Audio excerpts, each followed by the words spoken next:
Hi everyone, welcome to the 2025 Annual PCIARC Summit.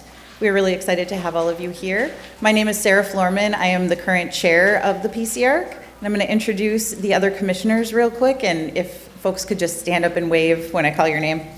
We have Vice Chair Lara Forstrom from Ward 4, Commissioner Mike Darrow from Ward 7, Commissioner Dan Featherstone from Ward 1, Commissioner Kathy Grills from Ward 5 I don't believe she is able to be here this evening. Commissioner Aaron Hayes from Ward 3. Also a shout out to the St. Paul Central baseball team. Aaron will be leaving us a little early to watch her son's last baseball game of the season. So when she walks out, it's not in protest. Commissioner Mike Rademacher from Ward 6. Commissioner Nancy Rodenberg from Ward 3. And Commissioner Chevelle Webb from Ward 1. And I forgot to tell you this, but I am also Ward 6. So, thank you again all for being here tonight. It's a privilege to stand before you and share the work of the Police Civilian Internal Affairs Review Commission, also known as the PCIARC, over the past year. I'd like to begin by acknowledging some This past year, the PCIARC reviewed 52 cases, which is the highest number since the commission transitioned to an all-civilian body.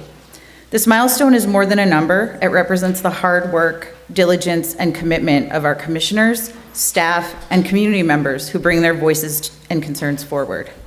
Our PCIARC coordinator, Sierra Cumberland, made meaningful strides in community engagement, attending or facilitating 27 events and presentations to raise awareness about the work of the commission. These efforts are vital to helping the community understand the role of our commission and how individuals can be involved in ensuring fair and just oversight. You'll see in our annual report, which there are copies of in the back, that the number of complaints submitted has been increasing steadily year after year. At first glance, this might seem troubling, but in reality, it's actually a sign that police-community relations are improving. It signals a growing public trust in the process and in the department's willingness to be held accountable. I want to take a moment to sincerely thank Chief Axel Henry and Commander, I've just put your last name, Commander Kajacob. Yeah, we don't do first names, I guess, with Internal Affairs for their ongoing support of the civilian review process. Their openness in answering questions, listening to feedback, and responding to concerns has helped to ensure the Commission's work has meaning and value. A good example of this responsiveness occurred last year when commissioners noticed a rise in complaints related to domestic violence calls. These are among the most complex and dangerous calls that officers respond to. In response, the commission provided some policy and training recommendations to improve outcomes in these situations. The department listened and acted, and that kind of cooperation is critical. We ask a great deal of our police officers. We ask them to enter situations that most of us would run from. We ask them to uphold the law while often witnessing the worst of human behavior. And we ask them to remain calm, professional, and fair, no matter what they're walking into. As the Law Enforcement Code of Ethics states, I will maintain courageous calm in the face of danger, scorn, or ridicule. And these are not just words, they're the foundation of what we expect from our police officers. The department's own policy, Section 150.02, Conduct Unbecoming an Officer, acknowledges that officers' actions are subject to far greater scrutiny than those in other professions. When an officer falls short, the consequences and the public criticism are amplified. And yet that's what makes this work so important. Every interaction between an officer and a member of the public carries weight. Tone of voice, body language, even a single word, these can shift a situation dramatically. And that's why our standards for professionalism are so high. The PCIARC takes its responsibilities seriously. We watch footage, we study reports, we comb through department manuals, we ask really tough questions, and we don't stop until we get answers. We challenge policies when they raise concern, and we acknowledge the difficulty and the nuance of police work. It's easy to be a critic in hindsight. It's much harder to be the person in the moment making split-second decisions. Our recommendations are grounded in the facts and standards laid out in department policy. But leadership is responsible for providing officers with the training, tools, and support to meet those standards. And they're equally responsible for building and sustaining the culture that the St. Paul Police Department has worked so hard to create. The community's role is just as vital. We ask you to continue putting your trust in this process and to hold us all accountable. We also ask for continued efforts from the department to strengthen transparency and deepen community ties. Together, we can build a St. Paul that works for all members of our community. Thank you.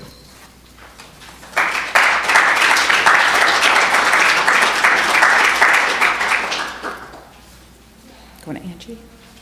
Okay. And now I would like to call up to the podium Director Angie Wiese. Well, first, good evening, and I'm pitch hitting, but I am so glad to have been asked, and I was on one of the many interview panels to select our current police chief, and this topic came up in conversation, and I'm very, very grateful for the work of the PCIARC. But I'm Angie Wiese, I'm the Director of Safety and Inspections, and the work that we do not do it alone, and we have great partnerships with HERO, we have great partnerships with the police, and I will hit on some other partnerships that we have across the city as I go through these, but we're all in, and the mayor often says that he tends to use the word enterprise. We bring all of our tools and all of our assets to every situation that comes in front of us. So focusing on housing, and the city looks at housing in kind of this, it's not just about producing more housing. We have to protect the housing we have, and this got a little strange in this version, but that's all right, we'll figure it out. The words, so produce, protect, and preserve. And so we really need to preserve the housing that we have, the housing stock we have. We're a very built up city. We've got a lot of old, we've got a lot of unique, and those are wonderful spaces to have. But they take some maintenance, right? So we also need to create spaces where we can produce more housing and, again, protect people in the spaces that they call home. Part of this is the rent stabilization ordinance, so we call it RSO, but rent stabilization, on the face of it, no landlord can implement a rent increase more than 3%. There are exceptions, though. That's what people glom onto, is that 3%, but there are, a landlord has a right to earn a reasonable return on their investment. It's not a nonprofit, they're a for-profit company, they have a right to have a return on their investment. So there are ways that we capture that return on investment, and people have to justify that they've made an investment or to retain that investment. There are other exceptions related to low-income housing. So if the rent is dictated by HUD, well then that obviously supersedes any rules that we would have. And sometimes there's like deed restrictions on property where the deed actually restricts the rent. So that would supersede our rules. And then there's the new construction exception. And the one that is used, and I'll show you stats here, most frequently is actually the just cause vacancy request, which is kind of an exception, kind of not. It's in the middle because it still limits rent, but it gets to go, it's more of a formula to go above the 3%, and just cause just means that the person left voluntarily. So they found a new home, they moved in with a partner, they left the state for a new job. They left voluntarily, and so people are able to raise the rent after that person leaves 8% plus CPI. These are the stats for the time that rent stabilization has been in play. Again, you see that the just cause vacancy is far and away the most requested type of exception, and very, very few appeals. Complaints here is, when we say complaints, some people complain that they just don't like the policy. Like, they actually might be for the policy and they don't like the one that's adopted here, or they just don't like the policy in general. So the complaints aren't necessarily about rent being increased on their individual unit. We found that sometimes they actually are just about the policy in general. Fire safety inspections, this is actually where I started with the city. I'm working on year 20 here, and So this is like my original baby, my firstborn, if you will. And so it's really rooted in proactive inspections. And I think we have the best program in the nation. And I've heard of other programs, and they actually call us to ask how we do this. We are in people's units. A lot of other jurisdictions are only in like the main hallways and common areas. We're in people's units so that we can, because that's where people live. The three main causes of fire are men, women, and children. And I could add some more pronouns, but it's not electrical. It's not lightning. It's what people do in spaces that really are the risk. So we have quite the inventory. We've got a commercial section, residential. We inspect every rental property, so single family all the way to your largest high rise, and then we inspect all commercial property, including the building you are in right now. The tools for compliance for residential, we have a grading system. So the grading system is kind of the carrot that goes with that inspection. So if you have a well-maintained property, it's on a point system. Your A property will be inspected in 6 years, B 4 years, C 2 years, and D is the worst of the worst, and we'll see again in 1 year. We have reinspection fees, the revocation of the certificate of occupancy, which means nobody can be there. That is a tool in this, and then criminal citation. That revocation of certificate of occupancy, you might have heard that recently with respect to like Alliance Bank building, for instance. That was a condemnation of the fire certificate of occupancy for lack of utilities.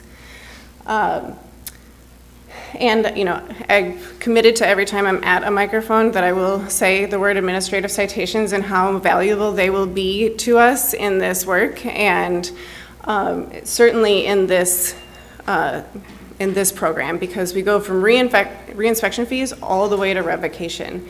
That is a huge gap where we have just not the right set of tools. So administrative citations would be really great assets for this program. Our code enforcement division, so we've got kind of the building safety. This is really your owner-occupied homes, and then all of, I would say, exterior type violations. So graffiti, illegal dumping, tall grass and weeds, unshoveled sidewalks, that all comes out of our code enforcement division, but also the vacant building program and the truth and sale of housing program. Believe it or not, this is the same house. So picture on the left was when we arrived, and picture on the right was not a few hours later. It was several months later. Our folks are really, really dedicated in working with people on where they're at and seeing how we can connect them to resources. Our goal is to have people stay in their homes if at all possible, and just show that progression and that the willingness to be safer in their environment. This is a few examples of things that we deal with. The one on the left is not really illegal dumping. I mean, it is illegal, but it's more like, we tried. We got it in the area. Does it count? It doesn't count. We still need to have adequate garbage service. The one on the right, this I believe is actually in a yard, and still, like, what we're trying to, the way this gets problematic is if you can imagine, has anyone been in New York City like right before garbage is collected? Then you know what can happen if everyone were just to like leave garbage uncontained. Heart is what you have on your agenda for that's in the paperwork, but HEART is the Homeless Assistance Response Team. And this was really born out of a gap that we saw. So we've done homeless work for a very, very long time, but there was this gap in the real outreach work that we were needing within the city. So a lot of the outreach partners are great partners, but the funding mechanism for them is not supportive of just what we call relentless engagement. So the goal is not to house people, believe it or not, it's to get them connected to the resources to get housed. But even so, we've actually housed 90 people with the HEART team, assisted 11 people directly into treatment.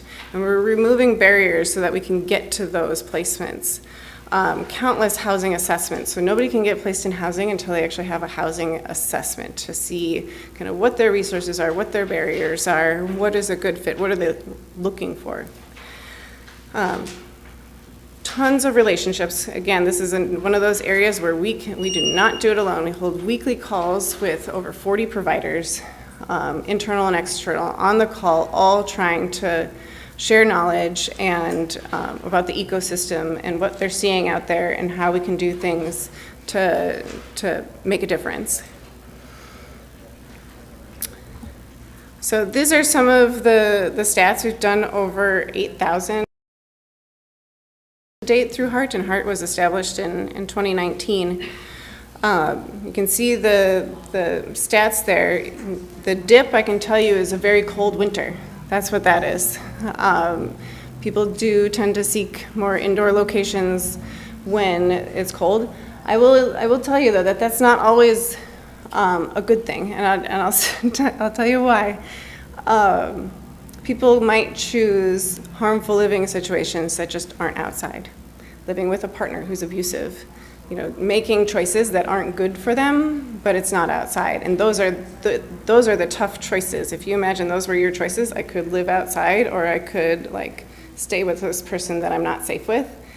That's what we call a rock and a hard place. So we're cognizant to not call that a good thing. That's just an indicator of some other things that are happening kind of in the ecosystem. So we do monitor our numbers very closely, but they're not just numbers. We know everybody's name.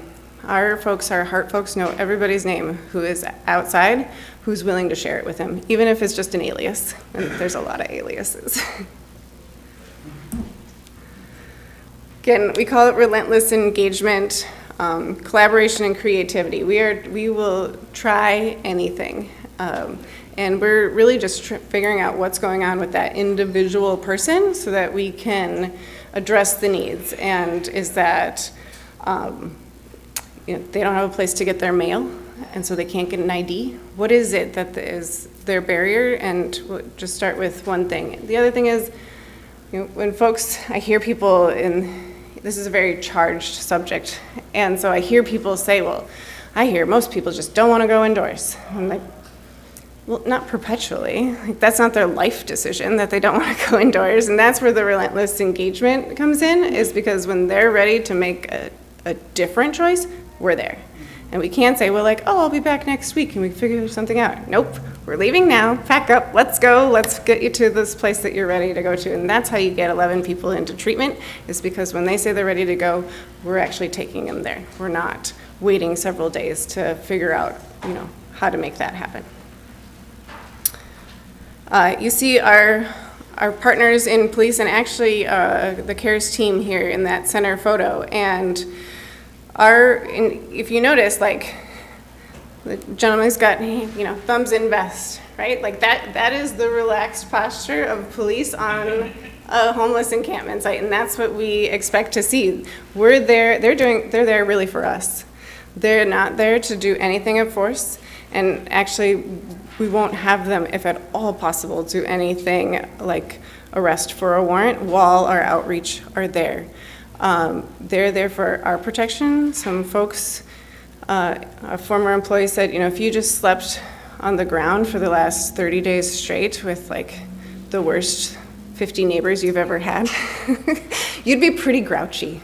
And so some folks just aren't happy to see us, and our HEART team has been called every name in the book, and that doesn't scare them away, bless them. But some folks do have just more than a bad day, or might have a mental health crisis, and we're grateful to our police partners who really understand this work and will take that relaxed police posture. You see our CARES team here in the picture too.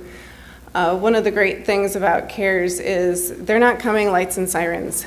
If we call 911 and say, yes, we need lights and sirens, they'll come lights and sirens. But these are really checks on frostbite toes or an infection in, a wound in an arm or something. So they're not coming lights and sirens. They're coming in a more approachable manner to help and not scare folks off.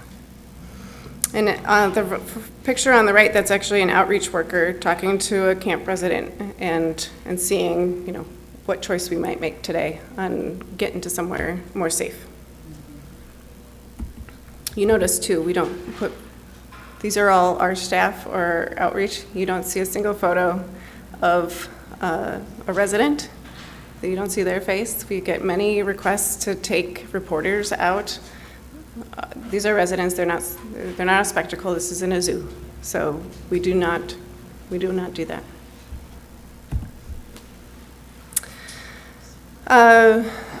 Totally different subject.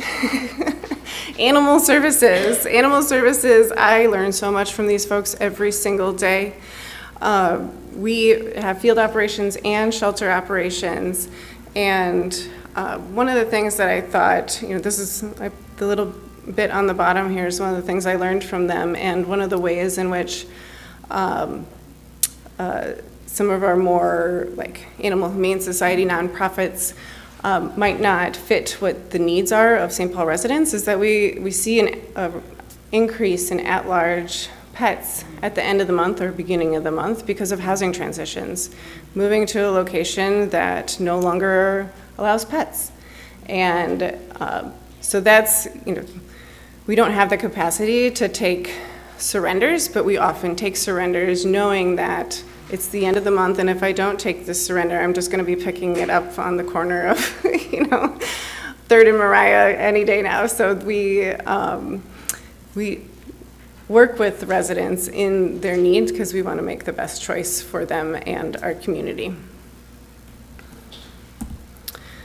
Our in-shelter operations, we have, lost animals. We've got animals that have been voluntarily surrendered, but this stat on the bottom I'm super proud of, and we work with so many partners. We do not do adoptions out of the shelter right now just for lack of staffing.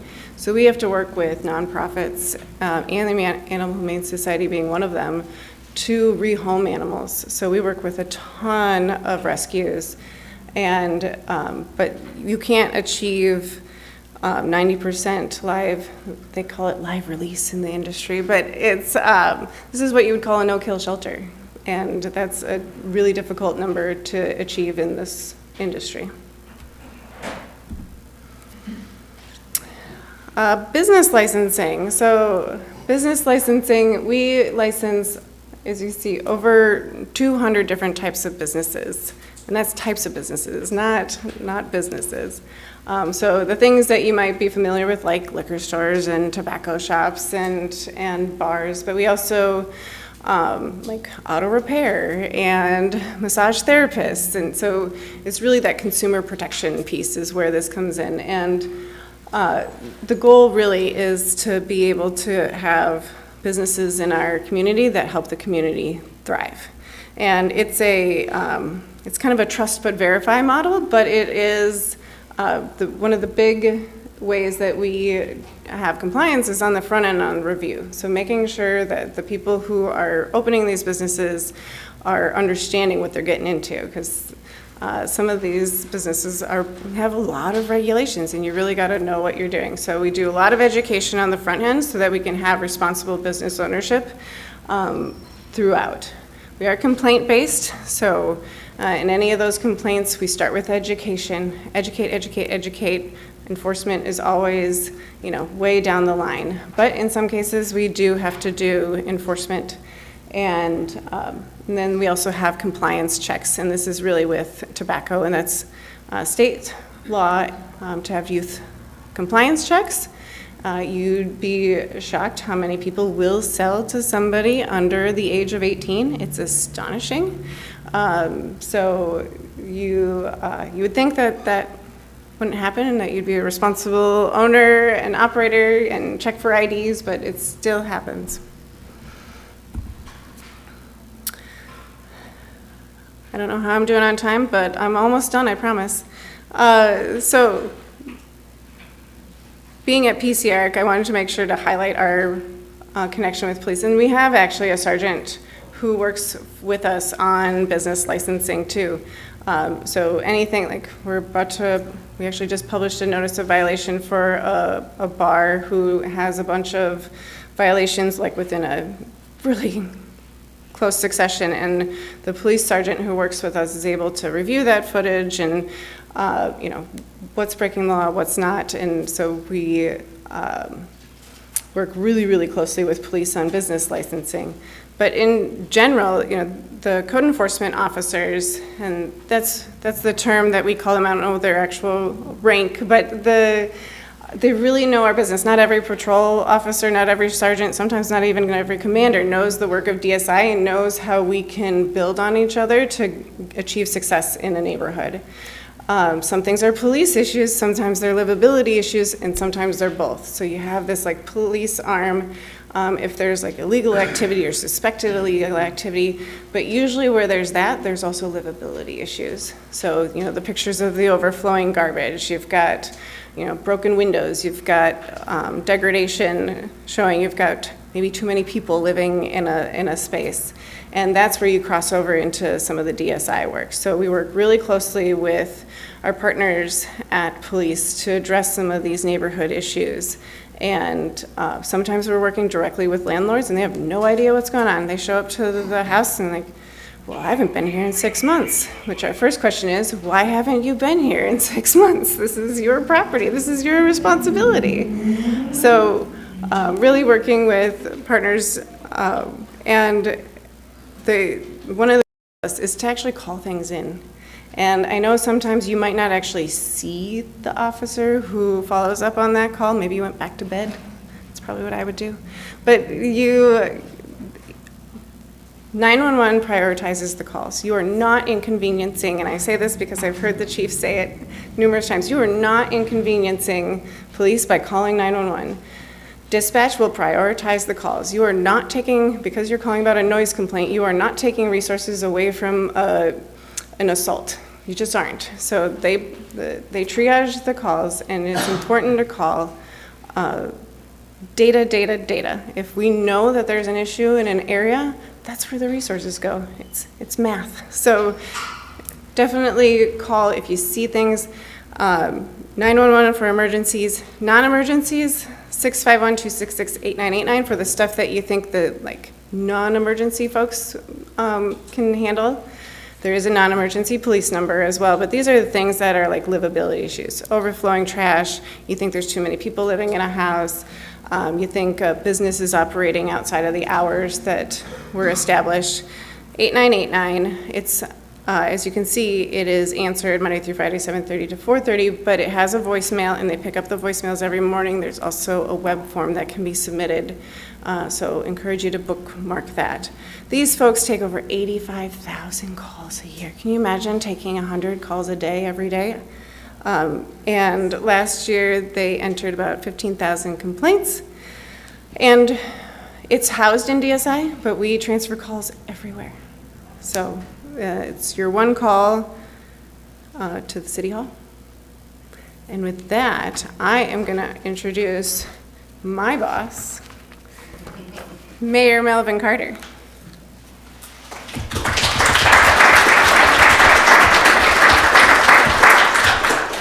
Good morning, Afternoon. evening, whatever it is. That's you. But the fact that I said morning means I'm a cheerful and optimistic individual, so What did I do with my water? I don't know. Right here. There you go. Ladies and gentlemen, DSI Director Andrew Easy. Good evening. It is good to see you all here, and I appreciate you all being here. I appreciate you all serving as a part of our Community First Public Safety framework, our Community First Public Safety infrastructure that we've built here in St. Paul. We're really proud of, really, I'd say just two things about public safety in St. Paul. It's what we're doing and how we're doing it. How we're doing it, and I tell folks this all the time in St. Paul about the work that we're doing, whatever it is. How we're doing it is by engaging people together. My theory is that every decision that human beings ever make are made to benefit the decision maker. And so if we want policies, if we want investments from City Hall that are going to benefit a wider set of people, well, the most practical approach is to develop a wider set of decision makers on city-based issues. That's why when it comes time to decide who our DSI director is going to be, when it comes time to decide who our police chief is going to be, when it comes time to decide who the members of our cabinet is going to be. Because I said our cabinet, that means we have to put those people into place. That's why we do public engagement, or what we call our community hiring panels. That's why right now we're in the middle of what we call our community budget games, because every year I have to bring a budget proposal in front of the city council, and it's not good enough. Many of you know my mother, my parents told me growing up, if your budget doesn't reflect your values, then they're not really your values. And it's not good enough for our budget to just reflect the mayor's values. Our budget has got to reflect our values as a community. That's more important today than it has ever before. Let me tell you that right now, we are in between a challenging economic climate for everybody who's following the impacts of tariffs and all those types of things.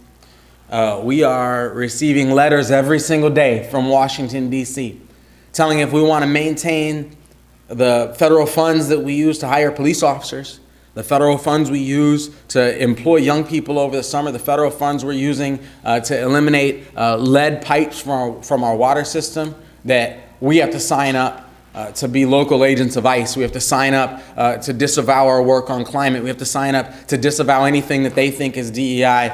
Now, you know that ain't happening. That's not our values. But that means we have to be clear what our values are. That means we have to be clear where we stand, what our priorities are. That's why our budget process is so critical and so sacred. And that's why we have to do it together. It's not good enough for a mayor to disappear in the third floor of City Hall and make up a budget on their own. We have to do this in community together.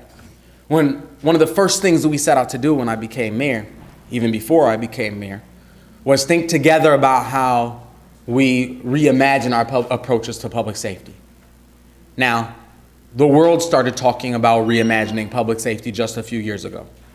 And I was really proud when I was on CNN one day and the reporter asked me, now that this happened, and by this they meant the murder of George Floyd, they said, now that this happened, what are you going to do differently? What is the St. Paul Police Department going to do differently? How is St. Paul going to approach public safety differently than because this happened? And I said, I have a one-word answer for you. And they said, what's the answer? I said, nothing. We're not going to do anything differently because this happened. And the reason we're not going to do anything differently because this happened is because all of the things that need to be done differently because this happened, St. Paul started doing differently before this happened. The St. Paul Police Department started doing differently before this happened. The St. Paul community started doing differently before this happened. And that has given us an advantage on the rest of the country. We understand public safety through this community-first public safety journey that we've been on together. We've grown to understand public safety. And as the rest of the country, I think, grappled with whether it's police or community or police versus community or what, we came up with a framework that recognizes that emergency response is a critical and sacred part of our more comprehensive public safety framework. And that a comprehensive public safety framework needed a whole lot more than emergency response. Why I tell folks all the time, do me a favor, indulge me for a moment. Get a child in your mind who you know and love. Someone whose name you know, whose face you can call up. Are you ready? When we think about that child's safety, a lot of times when I'm at political debates and in political atmospheres, when we talk about public safety, we're just talking about police and prisons and stuff.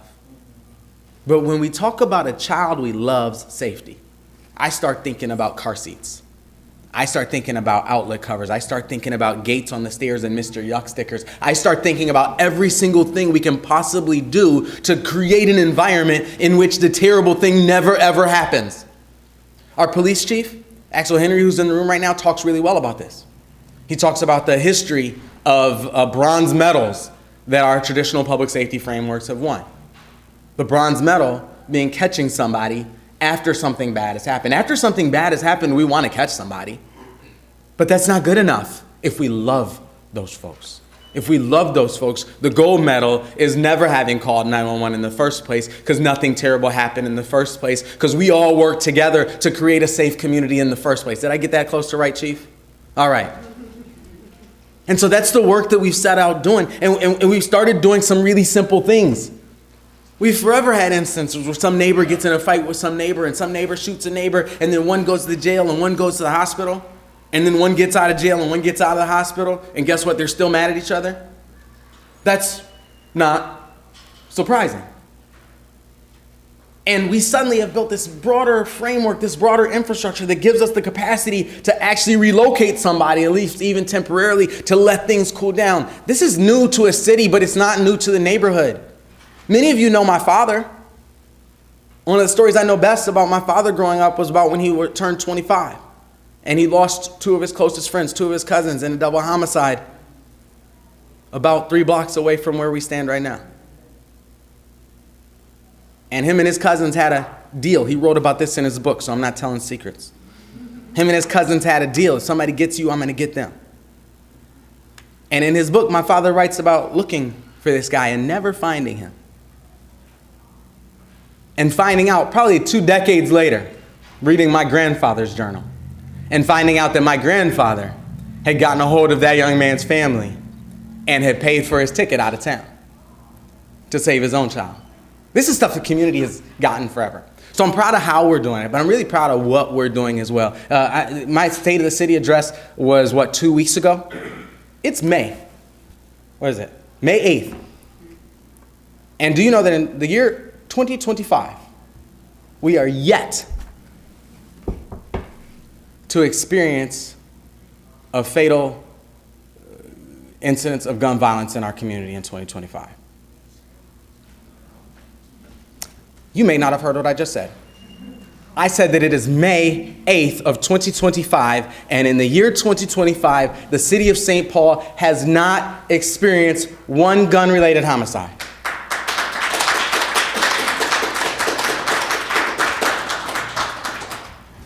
We decided a couple years ago in my budget address, and I'll be quiet and move on in a second, but I'm really proud of this work. We decided a couple of years ago in my budget address, I shared that our goal is to make St. Paul the best place on the planet to find opportunity and a second chance if you need one, the absolute worst place on the planet to fire a gun. We do not accept gunfire in this community. And we work together, the chief and I, to build a plan to be able to tell you and all of our neighbors that if somebody gets shot in the pinky toe in this city, I have one of my favorite movies growing up, somebody gets shot in the pinky toe. And if somebody gets shot in the pinky toe in our city, we're going to show up and investigate and follow up on that as though we're a homicide. And what happened? We've seen in just 2 years, our case clearance rate for non-fatal shootings almost tripled. And I think the word is getting out that this is not the place to fire a gun. And that's thank you to the work of our police department, the leadership of our police department leadership team. That's thanks to an enormous amount of work on behalf of our Office of Neighborhood Safety. That's thanks to the work that DSI does to help foster a safe environment in the first place. The ultimate decision is that public safety isn't just the job of a police department. Public safety is the job of each and every single one of. None of us have a job that's not about making our city safer. None of us. And so I'm just really proud of the outcomes that we're getting. The final thing I'll say is this. My father, whenever the phrase community policing would come up, my father would say, that's a repetitive term. Yeah, and I've heard him say many times. And if you know my dad, you know he's not always necessarily bound by the rules of the Oxford English Dictionary. And he'd say, if it ain't community, it ain't policing. And I love that that's the ethic of our city. I love that we understand through the structures that we're here reporting out on today that trust can't be built. Trust can't be established. Trust can't be maintained in the dark. The type of relationship that we have to have between law enforcement and community requires public process. It requires the type of transparency that we're exercising today. It requires tough conversations. The people who I love, we have tough conversations to maintain those relationships. The people who I love tell me when they disagree with me. And our relationship doesn't break down because we have an agreement. Our relationship strengthens because there's disagreements sometimes. If we know how to do it well, if we practice doing it right, if we do it in a way that invests in our relationship. We know the most sacred asset that we have to promote the safety of our community. We know that the safety of our community is the foundation upon which every other aspiration we have for our community must be built. And we know that our most sacred, and I'll say maybe our most fragile resource that we have for public safety is the trust, it's the relationships, it's the rapport that flows between community and our officers. And as an aside, before I let go, I'll say two things. One, it's good to see you, Councilmember Bowie. Thank you for your leadership on this and many other issues. Thank you for your vote on housing yesterday to make sure that we're able to produce housing solutions into the future for our city. I said two things and then I forgot the second one. I got so carried away thanking the city council member. I have no idea what I was going to say the second thing, but trust me, it was going to be brilliant. It was going to be very, very good. I'm proud of the work that we're doing. I'm proud of the outcomes that we're achieving. I'm proud of how we're doing it. I'm proud that we know as a community that we do better by expanding our teams, by expanding our trust, by expanding our we, not by trying to like lock it up into a tight circle. I'm proud that we know how to work through difficult things together. I'm proud that we shine a light everywhere that we know that we need improvement. We know that we are not done doing this work. In fact, where my relationships with my children, or my relationships with my wife, my relationship with my parents, my relationship with everybody I actually love is concerned, I'm never done building trust. I'm never done building the relationship. I'm never done reinvesting. This is the work of all of us.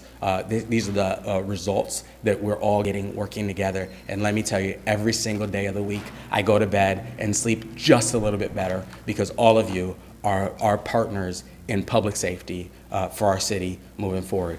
Beth, thank you. The work of Hero to help support this space is absolutely critical. The work of our commissioners are absolutely sacred to our community. And without further ado, I think I'm introducing Sierra Cumberland, who is the chair of our PCIARC. Ladies and gentlemen, Sierra Cumberland.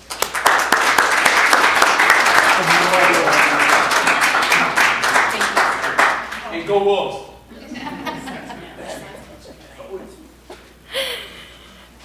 All right. Let's give a round of applause for Mayor Melvin Carter. Thank you, Mayor. We appreciate your time this evening. All right, folks. My name is Sierra, and I am real thrilled to be here with all of you this evening. This is my favorite time of the year, and it's just folks who are interested in public safety, curious about oversight here in St. Paul, and looking to learn more about the PCIARC. So, this is something that many of you may know, but in the 1990s was a time when many jurisdictions across the United States were being required to implement civilian oversight as a result of settlement agreements, consent decrees, but that wasn't the case here in St. Paul. Here in St. Paul, our mayor and our chief of police got together, our city leaders and city council, recognized the importance of centering community perspective. And the purpose of the PCIARC was then, as it is now still today, to assure the public that police services are delivered in a lawful and non-discriminatory manner, and that complaints are dealt with fairly and with due regard for officers and citizens equally. So, we hope you don't need to file a complaint with the PCIARC, but we want you to know that if you have an encounter with a St. Paul police officer that doesn't go as it should, you can file a complaint with us in the Human Rights Department. Under state law, these complaints do have to be written and there needs to be a signature to them. So I'm not able to take a complaint over the phone, but you can file a complaint online. I can email the form to you. You're welcome to come meet with us in City Hall, or I can come out into community and meet with you at a place such as Rondo Library here. After complaints come in, they are investigated by our experts in the Internal Affairs Unit. There are a lot of state laws that govern that work. So once those folks pull together a very thorough investigation, then it goes to the PCIARC, and the PCIARC reviews the case and they will issue recommendations. So an investigation. What all does that include, right? So these commissioners get together and they have 2 weeks before the meeting, they receive access to these files. And these are some hefty files. I got to give a shout out to these commissioners because this work is not easy and it requires up to 20 hours per month of their time and dedication. So these folks watch body cam footage. They watch in-car camera footage. They read all of the statements, all of the information that internal affairs investigators are able to compile. Then we come to our meeting. If you're curious about PCIARC, one of the best ways to learn more is to attend one of our meetings. You can join us in person or online. All that meeting info is available on our website. We have meetings at different locations around St. Paul. So in 2024, the PCIARC reviewed 52 cases, and there's 124 total allegations. Now, those are very different numbers, right? So one complaint can come in and it can be about one officer or it can be about several officers. It can also include just one allegation, say improper procedure, which was the most common allegation that we reviewed in 2024. Or it could include multiple allegations, say excessive force and discrimination. That would be one complaint and 2 allegations. The commissioners are tasked with reviewing the complaint, reviewing all of the evidence, and then determining objectively were department policies violated. It's important to note that this process is independent from criminal court proceedings and civil litigation. This is an internal accountability mechanism. So the PCIARC works to come to a disposition, and they recommend whether or not there is sufficient evidence to support what the complainant is alleging in their complaint. You can see that in 2024, the most common disposition recommended is not sustained, followed up by exonerated, which is when the incident occurred of what the complainant said happened, but the officer didn't violate any policies or procedures. One other disposition that I want to call your attention to is policy failure, because I think that's a really important role of the PCIARC. Of when they watch footage, they receive a complaint that what the complainant is saying happened, but the officer didn't violate department policies, but our community didn't receive the service that was needed. And there's an opportunity to update those policies. The SPPD manual, I view it very much, it's a living document, right? Those folks are updating those policies constantly. And the PCIARC commissioners have an opportunity to make recommendations for policy updates directly to leadership of the police department. So when the commission takes a look at this and they recommend the disposition of sustained, they also recommend a disciplinary action to the chief. So these range from oral reprimand all the way to termination. And retraining is also something that can be added on to one of those other disciplinary recommendations. Here are the numbers of the disciplinary recommendations issued by the PCIARC in 2024. Oral reprimand was far and above the most frequently recommended disciplinary action. So the commissioners make recommendations. And so the chief of police is the one who makes the decision. He implements that disposition. In 2024, the chief of police, we call it a departure when he changes, makes a decision other than what the PCIARC recommended 9 times and departed 15 times from disciplinary actions recommended by the PCIARC.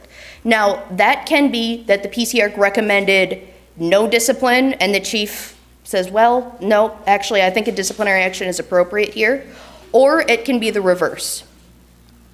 So after the chief of police issues a decision, it's important to note police officers are absolutely union employees, and so if the chief of police implements discipline, an officer can file an appeal. And he has the right to file a grievance, and that process takes some time. After that full process is complete, only then does a complainant receive a letter informing them whether or not discipline was issued as a result of their complaint. So, That is my very condensed overview of our PCIARC process here in St. Paul. Soon we are going to have a panel where you are going to be able to ask your questions directly of the commissioners. But in the meantime, I'm going to call up Axel Henry, who has been with the police department since 1990, the St. Paul Police Department since 1998, and he has been serving as our chief of police since 2022. Chief Henry.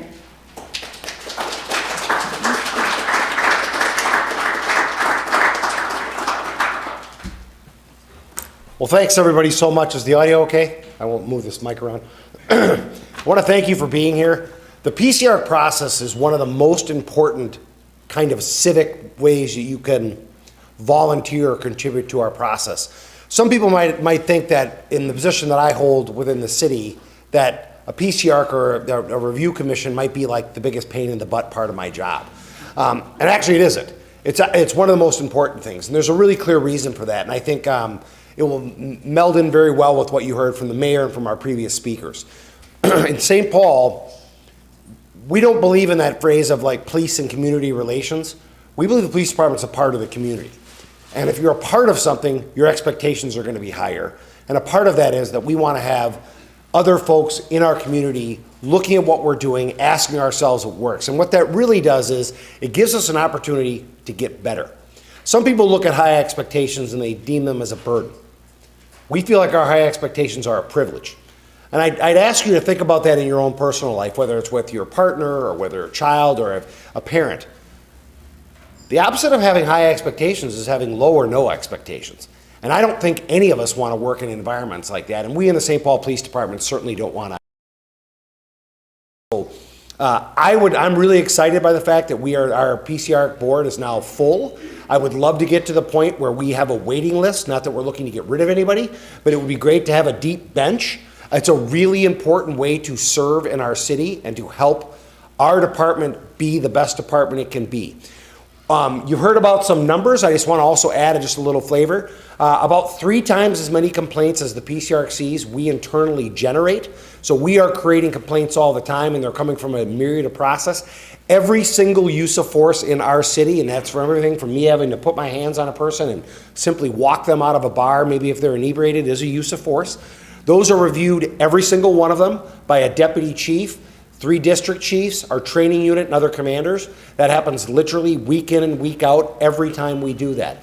We also have tens of thousands of automated review processes. So myself and Senior Commander John Linson that are seated there, as we were walking up today, as we walked past the little alcove there where there's an exit door, there were a couple of unsheltered folks there, and we stopped to check on them, and one of them turned around and was finishing the last bits of a smoking substance in a glass ball pipe. We activated our cameras, of course, and we had a conversation and encouraged them that this was obviously not the right environment for that kind of behavior, and there are kids here and that kind of thing. Didn't turn into arrest, didn't turn into use of force. What will happen automatically without any choice for us is, because we get in the radio and we tell our dispatcher, we're here, we're doing this, that there's now a record created of that.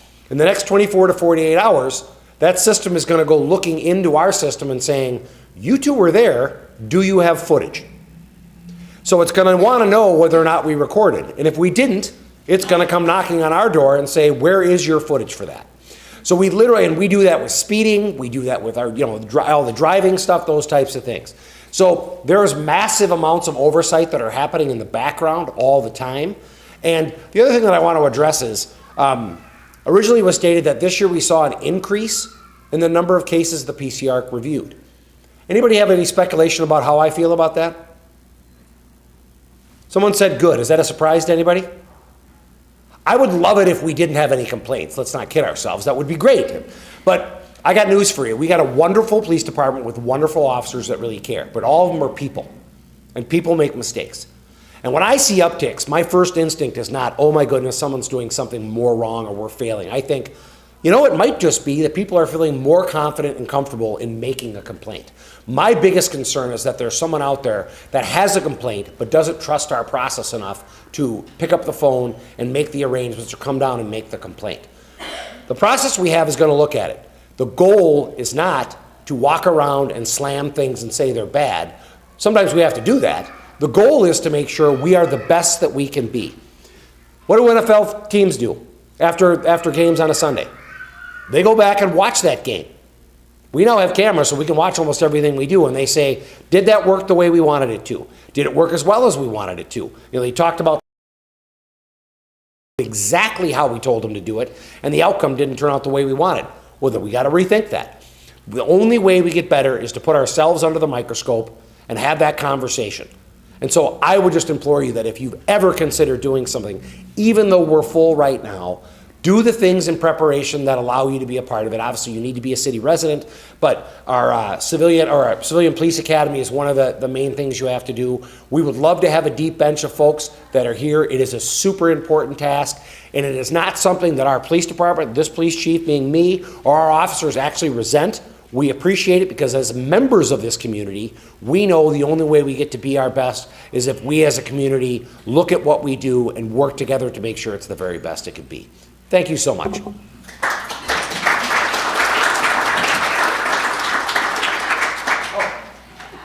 Thank you, Chief Henry. All right, so our panelists are the commissioners that were introduced earlier, Chief Henry, and we also have Commander John Kajacob. I was looking at Commander John Linson. Commander John Kajacob of the Internal Affairs Unit. Shortly, we will have the opportunity for folks to step up to our microphone and ask some questions. But before we do that, I just want to throw out a general question of why PCIARC? Would love to hear from a couple of our commissioners why they chose PCIARC, and we heard some great things from the chief, but would also be great to hear from the Internal Affairs Commander about how the PCIARC adds value to your work, sir. Certainly.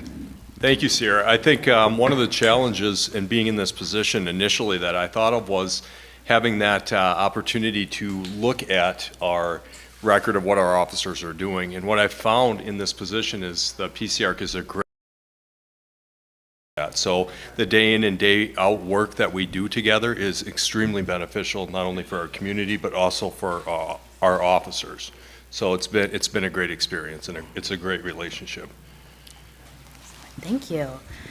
Would one of our commissioners be interested in sharing why they joined the PCIARC? We have 4 new commissioners up here, folks. Half the people you see had their first meeting here yesterday, and so they are brand new, and they're already stepping up.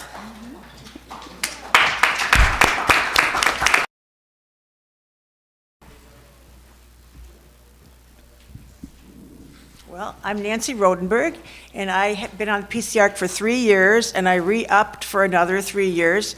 You're allowed to stay on for 2 3-year terms. I came to this because it seemed very interesting. It fit my background really well. I'm a social worker by training and a professor, and I found that it is really interesting. And I really feel like I have something important to be involved in for the city. And I have really great conversations with my fellow commissioners. I'll go next. Chevelle Webb, and I joined, I was the treasurer of the NAACP, and they wanted a person of color on the board, so that's me. And that's what I was told. Way more than that. Yeah. Well, that's how I was asked by Noel Nix. And so I came on because I'm passionate about policing. I had a brother-in-law killed in 1973 in Minneapolis by a Minneapolis police officer. He was shot in the back when my sister was 8 months pregnant with his child.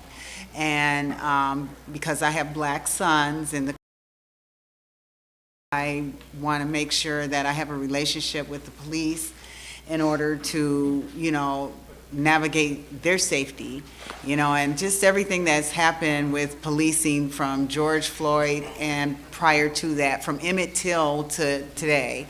And I just want to make sure that if you're going to complain, do something. Like they say, if you complain about politics, make sure you vote. If you don't vote, don't complain. So I feel this is my second term, and I feel good about the work that I'm doing here. So, and I want to speak up against if I see discrimination or racism, and being an advocate for our people. So that's why I'm here and I stay here because of that, so. Thank you. While we have folks line up at the mic, if you have any questions. Excellent. Our technician professionals are getting the mic ready to go in the center of the room there. But while they do that, commissioners, I talked about those dispositions earlier: sustained, not sustained, policy failure, and all that evidence. What types of things do you take into consideration when you are making a recommendation to Chief Henry? Everything. Yeah, I was gonna say, I try to take and try to keep like the emotions out of it and try to look at the policy and the situation on even side, and just, again, the emotions you really need to take out of it and just look at it holistically. Thank you. And a slight update for those of you who know, Beth Commerce is a very active director, and so if you've got a question, please raise your hand and Beth will come right on over to you. Let me ask real quick. I'm gonna have a mic. Sorry. No, I just wonder, when the recommendations are made to the chief, do you do this in person or is it online? Do you speak with each other or debate? Yeah, so the PCIARC meeting, would one of y'all talk about what that's like to hold the deliberation? Sure, I can talk about that. We discuss it amongst ourselves. We vote and make determinations. Coordinator Cumberland then writes all of that down in a summary for the chief and sends recommendations over to him. And then if he were to choose to depart from our recommendations, I, as the chair, receive a letter, and I have the opportunity then to meet with the chief to discuss that departure, and have a conversation about decisions being made about kind of why the departure happened, what were some of the factors. And that's really informative for us in figuring out kind of what it is that the chief is looking at when he's talking about discipline as well. Thank you. Can I answer to that? Of course, please.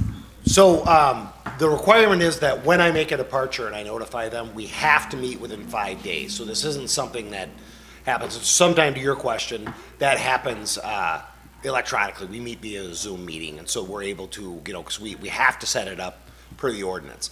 And so there's about 4 variations that could happen. PCR could say that we felt this was sustained and this is the discipline. And I could say, I don't think it should be sustained. So I'm saying that it's one of the other reasons that's on there. They could say, I think it's sustained and it should be this level, like a suspension. And I could say, I agree that it stays sustained, but I think it should be a written. It could be that they think it should be sustained and it's a written, and I disagree. I think it should be sustained but be a suspension. Or it could be that they think that it should be not sustained for some reason, not a punishment, and I say, well, I appreciate that, but I actually think there is a problem and I'm going to sustain it for something above it. So there's really 4 things, but we sit down and then talk about that to make sure that they understand why it is that, and I put the reasons in writing, of course, but that we have a discussion to talk about why that departure is happening and why it took place. Thank you, Chief. Yeah, I think the question is for you, Chief. So looking over this chart on page 13, it looks like that's the kind of description of those departures. Just kind of glancing over it, I'm noticing like the first top 2, the recommendation was termination, and then one resulted in a 5-day suspension, the other resulting in a 7-day suspension. It seems like out of the 15 here, I think only 2 of them were ones you chose to do something where they recommended none, where the other, I guess, 13, assuming it's 13, the departure was a lower than the recommendation of the commissioners. I guess I'd be curious as to how that's determined specifically, if that's something that as like a community member I have access to understanding like why, if there's documentation of why, just a little bit of information describing that. I mean, to me, I guess like termination to a 5-day suspension is like, that's a big gap that we're between. Yep, so remember, it's important to remember that our PCIARC board are obviously civilian members of our community, and although they're very, very bright people, they are none of us are true experts in discipline. So it will happen that a recommendation is made that I know from our city attorney's office, because I will run these by, that would never survive a contest. So if, let's say, for example, I fired the person, they would grieve that and they would get their job back. And so I have to balance the fact of past practice and what we know about labor law and all the other things that have happened in the past to make sure that I don't come over too heavy and then lose it, because the worst thing that we can do when we're holding people accountable is to have that process not stay intact. I am very grateful that the entire time that I've been the chief, and that's been since November of 2022, we have not lost a grievance in that matter, and certainly not on a serious one. And the demotions that I've had to perform have not been flipped back around or any of those things. And so we have to make sure that we're doing it in a way that will survive a process of grievance. Sometimes there is already labor law and past practices out there that say, given that type of violation, we see this quite a bit if an employee breaks the law, and then because what happens if you, let's say I go out and get a DWI, I'm gonna have to deal with all the legal ramifications from that, and after that's over, I'm gonna get an internal complaint. And so we look back on every previous employee that's had the similar violation and what we typically give them, or they have to incur for that, and so that's why things like that happen for the most part. Thank you. We have a question over here, please. Okay, I have two questions here. Why is it so hard to get a appointment time to speak with the chief of police? I'd first off have to know who you reach out to, but the schedule that I have is one that was probably the most surprising thing when I got this job.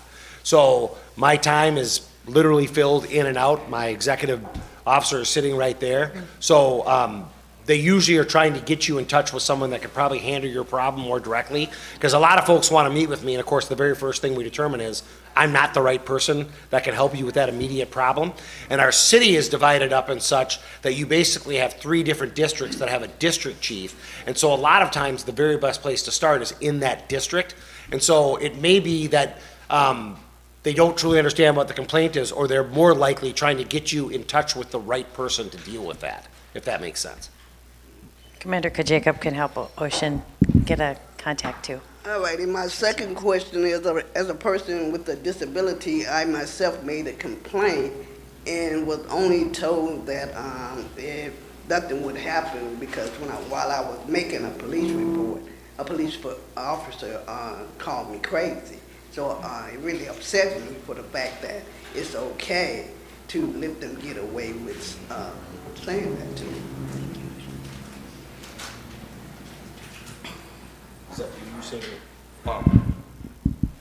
I apologize. What's the question? Well, basically the question is that how the departments work, that it's okay for an officer to call somebody crazy when they're going in to make a police report? Well, of course not. I'd have to know about the specific case, but you should know that every officer on a call would be wearing a body camera. So if indeed that were true, if we learned about the complaint, or even if you just called up, even if you didn't in that case, you wouldn't even need to make a formal complaint. You could call any supervisor, and the first thing that would happen is, so let's say you didn't go down to PCIARC and make the complaint, the one that you have to have in writing, but you called the district, or you called any leader on our department, and we looked into that. We can, as long as the video has now been uploaded, which it would be at the end of the day, and we looked, even if you didn't make a complaint and that statement was made to you on recording, we would create a complaint on it now. So we would basically say that's not good enough. But my goal is that you feel comfortable in coming in and making that complaint and coming in, because that wouldn't be acceptable behavior as the way you've described it. That absolutely, that someone shouldn't be referring to you in that manner, or those types of things. So, and the good news is that we record it. And that's why, of course, when I was saying that we run that automatic audit for every call we go on, and why we would be flagged right away if we didn't have a video, my position has been, and I was the person who brought the body camera program, or developed the body camera program for St. Paul, is it is not typically the video we record that's going to get us in trouble, although it could in this situation. It's the video we don't record. Because can you imagine how a community member feels if you said that's what happened, we go to look at my body camera video, and I am like, oh, I didn't record that. What would we all think? Well, you probably did say it. And so that's why we are such sticklers about recording it, why we automatically run everybody all the time to make sure that you've created a video. Now, sometimes those audits they might turn into, I turned on the camera for this call, never shut it off, and then went to the next call, or dealt with the next incident, and so they say, we don't have a video for this incident over here, but then when they look, they realize, well, I recorded the whole thing, so they just tie 2 case numbers to 1 video. But when we find out that someone didn't record a video that they should have recorded, then there's discipline that gets involved with that, and that's that part that we do internally automatically. All right. Thank you, sir. Good evening. I have a question about the process. So just for reference, I'm a social worker, born and raised in St. Paul. I work with policy. I read, write, review policy at the state level. I've also worked for the NLRB. So I understand when, sometimes if a complaint is made or if an employee is disciplined, they obviously have the right to grieve that, and sometimes those things are turned over. My question is about policy, and I can't remember who spoke on it specifically, but when you're reviewing policy, sometimes somebody may not have done something illegal, but they may have done something perhaps unethical, disrespectful, but it didn't violate policy. I've been on both sides of that. And how often, I guess, are you reviewing policies to ensure that these policies are applicable, these policies are outdated, these policies need to be updated with the times, so to speak? I mean, because oftentimes it's the policy that's the problem as opposed to the individual or the past practice. So I know that was a lot to just kind of ask. Your policy, how do you handle that? Because that's a big part of the process. Thank you. So our policies are reviewed literally daily. In the sense that we are constantly looking at everything. So the use of force is a perfect example of that, where every force gets looked at, so we're tweaking those. And on top of that, as everything that comes in that we review, and we overlay the policy on top of it to make sure that that policy still marries up with what we want for the behaviors for our people. The other thing that automatically happens is, if a policy hasn't been reviewed by a certain date, and they're all dated just like statutes are, that automatically says, we haven't had an overlay on this policy for a while, but we see now that it's been in existence for, let's say, 12 or 18 or 24 months, and we are still going to review it because we know that some things may not apply to something that we've actually had to look at, but it's been enough time that we want to make sure we're looking at it to make sure that it's updated. In fact, we just went through another one of those processes, and I believe that's the 3rd since I've been the chief of police, where we just went through just on dates alone without actual triggers that would say that policy was out of compliance. And that's the 3rd one since I've been, or that's just started, but the 3rd one, and I've been the chief for 27 months. So it typically is happening even more frequently than like a calendar year. And we mentioned earlier about how the PCIARC also has the ability to issue policy recommendations. Would one of the commissioners mind talking a bit about what that is like on your side? It's like you could read my mind. I will tell you, this is the thing that happens. This is something that does happen, where we are reviewing the footage, we are reading the report, we are seeing the complaint, and we are looking at the policies, and we're saying, technically, this does not violate policy, but there's something not okay, and it just doesn't feel right. And what our role is to either specifically say, this is a policy failure, which becomes kind of a new disposition, or we can have a conversation about it. I think Commander Kajakob hears a lot of times, a lot of questions we have about policies, why they are what they are. Senior Commander Linson has been hearing them a lot lately because he's been in our meetings as well. So we do, I think, question that, and that's one of the things I take very seriously, and I think all the commissioners do, is to really interrogate, are our policies covering the things that we actually see happening that communities are really concerned about. And if I could just add something, and the domestic violence area is a perfect example of this. Yes. When we saw the spike, we saw it at the same time they did. So when they came to us and said, we have some recommendations, we were like, well, good, because we're already starting some things. And sometimes it isn't the policy that's failed, it's that we failed the officers in the policy. And what I mean by that is, our policy has said, we want you to do X, Y, and Z when you go to a call like this. And over time, whether it's by supervision or something, the workforce has just started to not do the Z part. They don't do that last piece. And that's just been allowed, or something's happened, or something has stimulated the folks to think that we don't need to do that anymore. And so that tells us right away, we have to double down on this again, and so our department, because we do quarterly training all the time, will either create roll call information that goes out immediately or add it to the quarterly training to say, listen, let's pull this back out, let's dust it off. It's X, Y, and Z. Z is just, X and Y don't matter if you don't also do Z, to make sure they're doing that. And the policy itself says that, but the employees just weren't living up to it. And a lot of times it's not because they're trying to avoid the right thing. It's that they've just, over time, it's that discipline to it has been eroded. Can I add one thing to that? For sure.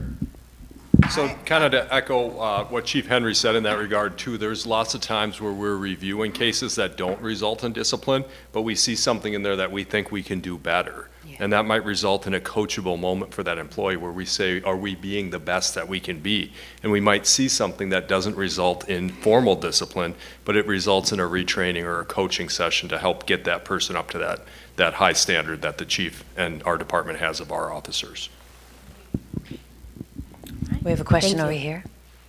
I don't know if it's so much as a question, but maybe it is. So I sit in the office of the NAACP, the St. Paul branch here, and so some of the complaints that I get in regards to, and maybe this might be a different entity because the county jail, and I know that's the sheriff's department, but individuals that call in to try to make a complaint with IA and where they're saying they just constantly, the phone is ringing or no one has returned my phone call. I just want to be able to better direct individuals on how to get through, if it's going online or if it's contacting PCIARC here to get their complaint in, and some of the complaints that have been really big coming from out of the county jail, because these calls are just coming in and they're free. And so they're able to call. So they were talking about food, not being able to eat or getting water, being restrained for a long period of time, not getting their medication. A gentleman that was on heart medication was not given his medication for 3 days, but then they released him because of his condition, and he ended up in the hospital for a couple of days because he was without his heart medication. And I know that when it comes in, that it has to have the label and all that on it. It has to be intact so that they can take it in, and goes to the health, and then they're able to give him the medicine, but they didn't give him his medicine.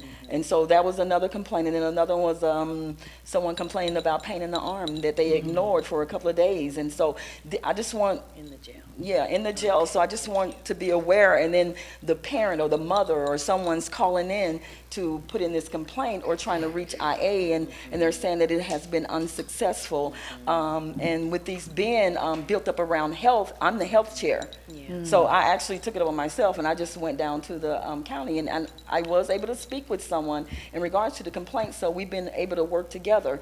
So my thing is, just like my pastor, which is the president for the state NAACP, and much respect for him, amen, and everyone that is here, Chief Axel Henry, and so just being able to work together, as one, community, and making sure that things are going well, and that we're able to build, and see things change in policy and wherever it needs to change at. And so I just wanted to share some of those complaints. And so when they do come in, I look at Shanika Johnson, I hope I said her name right, over Ward 7. So who would be the commissioner for the St. Paul branch area that maybe I could connect with to share? Thank you. And before I turn it over to the panel, I want to say, Ms. Patricia, you can give me a call anytime. Though I do. Yes, ma'am.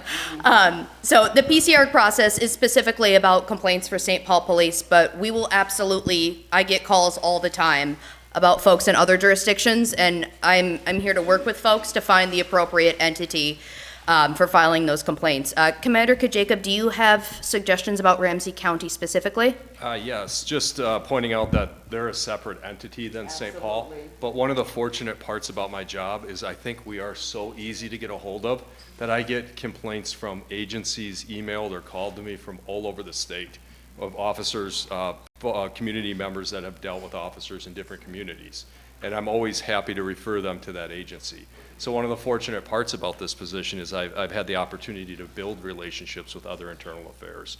So your questions and concerns are extremely important. Even though they're outside of the realm of St. Paul, that's a conversation I will have with Ramsey County. I will echo your concerns with them and make sure that that gets brought to their attention. And if I could just add one more point. You can imagine if it was a car mechanic or a doctor or anything else. Obviously, we'd like you to get a direct portal right into that agency so you can deal with it. But we have Metro Transit police officers that operate in St. Paul, Ramsey County Sheriff's Officer, all kinds of different people.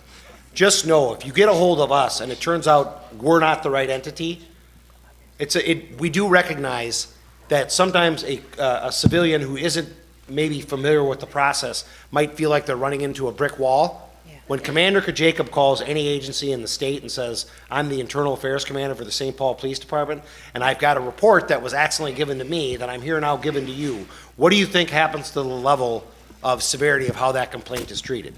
It shouldn't get any more serious, but it does, because now that agency also knows, on top of everything else, we're aware of it, and we might actually follow up on it ourselves and say, did that get handled? Because I know none of us want to walk out in community and tell someone, yeah, I'll make that connection for you, and then I turn around 5 days later and find out that that connection was never actually achieved. And so, again, we don't want to be the couriers for that, but whether it's the PCIARC or whether it's us, we are going to work to get you connected with the right resource that can help with that problem. I actually have a question for the chief. With the PCIARC and the departure letter, and it just seems like, and I haven't had the experience, I didn't ask, I should have last night, but when we get the departure letters, is that like final? Like if I disagree with you, I know we're already disagreeing because you departed from our decision, but if I feel strongly about it, am I able to have a conversation with you, or do I funnel it through the chair and just say, I feel strongly about your decision? Is that allowed? So the PCR chair could probably answer the mechanical piece, because I don't know that I could say to you whether or not your process would allow you to do that. What I will say is, of course, it's not final, because if it were actually final, there would be no need to meet. So we do meet to make sure that something that hasn't missed or wasn't considered happens there. Now, whether or not that changes it doesn't mean that that isn't the possibility. So that's why the meeting occurs. Now, if your question is, we meet, we explain it, I don't depart, it goes back to you, and then now there's like an appeal to that, I don't believe that's a part of the process, but I would let the PCIARC answer that. So I receive departure emails, and they are kind of the draft, if you will, and then I have the opportunity to meet with the chief to discuss that, and that could potentially be me attempting to persuade the chief that, in fact, he was wrong and we were right. I review, the discussion that we have. So part of it is that it is my responsibility to be able to convey the things that you all say in the meeting to make sure that it's understood what's happening. But after that conversation, then the chief will issue that official final letter, and then that's usually, unfortunately, when we get to the point where we're having that discussion as a commission, it's after that point. So it's not a perfect process. Right. Thank you. And just for the crowd too, the letter itself, the departure letter, doesn't just say no. It actually gives all the reasons in there. And I'm very proud of the fact that the feedback that I received when I became the chief was that the letters got way better. They were way more inclusive in explaining what was going on about the intent and the reason and all the other issues that are there. So I it isn't- second that. Yeah. I think we have time for one more question. Yeah, and I can confirm that, Chief. You're the third chief who's been doing this work since I've been in the city, and your letters have been received much better. So. No shade on past administration. No. Yeah, I have a question. My name's Larry Baker. I'm married to Nancy, one of the commissioners, and so I've been somewhat familiar with your process, and actually attended as a tag-along spouse to your national meeting 2 years ago in Chicago, and was even more impressed. Anyway, My question, though, is this process seems really quite legitimate and useful and all that. Do you get fewer lawsuits and particularly payouts for inappropriate behavior and, getting sued and having to pay out a lot of money? I know in some police departments there are, millions of dollars are spent every year on this. Is St. Paul less? It would strike me that it would be with all the work that you do. Well, I'm going to knock on wood again here because when the mayor was talking about our non-fatal and fatal shooting numbers, I'm not suspicious or superstitious about most things, but that's one of the things. It's hard to say that the timeline for legal cases, even since I've been the chief, there's been a couple of legal judgments ruled against the city. They happened before I was a police officer, but I wasn't the chief, and of course, the chief doesn't necessarily control that. I think there are ebbs and flows to that. The other comparison that's super important for folks to consider is that the world, with some of the big national lawsuits that have happened, have kind of changed what is the normal amount that gets given out. So you may have, I would argue that there are probably less actual lawsuits that are achieved and successfully had, but the amounts have certainly skyrocketed over the years. So, it could be that I could get done with my term and be a person with very, very few lawsuits that occurred, whatever, but the next chief could come in and then those lawsuits percolate to the surface after I'm gone. So it's one of those things that are going on. I think a process like ours, at every level that's reviewing things, certainly drops that measure down.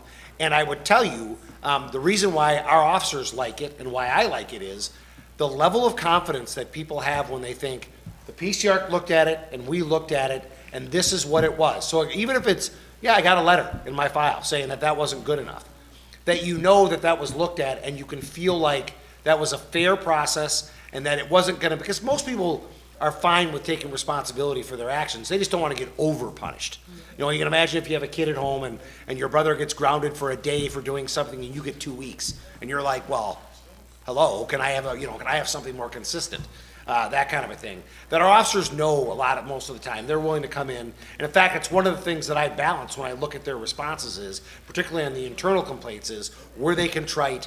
Did they actually take ownership for their behavior? Now, the thing I hate more than almost anything, and these guys know this, and I bet you'll all identify, is when someone makes all kinds of excuses for why they did what they did, and I'm just like, could you please just own the fact that you were maybe a little rude or something like that? And I think that's super important, and I want officers that will take ownership for their behavior. All right, thank you so much, everybody. I know that there are probably more questions. We will all still be here. We are reaching the end of our time, so I would like to invite Vice Chair Forstrom to come up and close us out. Let's give a round of applause to our panel. Thanks, everybody. All right. On behalf of the PCIARC Commission, I'd like to extend our heartfelt gratitude for each of you for joining us this evening. It is truly inspiring that so many of our dedicated community members gathered for our annual summit. Your presence reflects our commitment to our shared objective, and we are sincerely appreciative of the time and energy you have devoted to being here tonight. The annual summit serves as an essential platform for fostering transparency and accountability to the community members of St. Paul regarding the work undertaken by the PCIARC Commission. As we conclude, we have provided a survey that is written and a QR code back on that table, and we are strongly encouraging everybody to complete that. Please provide your honest and constructive insights. It's invaluable for helping us understand what is effective and what we can improve upon. And additionally, like everybody has stated, if you are interested in joining me and any of my fellow commissioners on the PCIARC, we encourage you to apply, and you can go to stpaul.gov/PCIARC for more details. So thank you, everybody. Have a wonderful evening.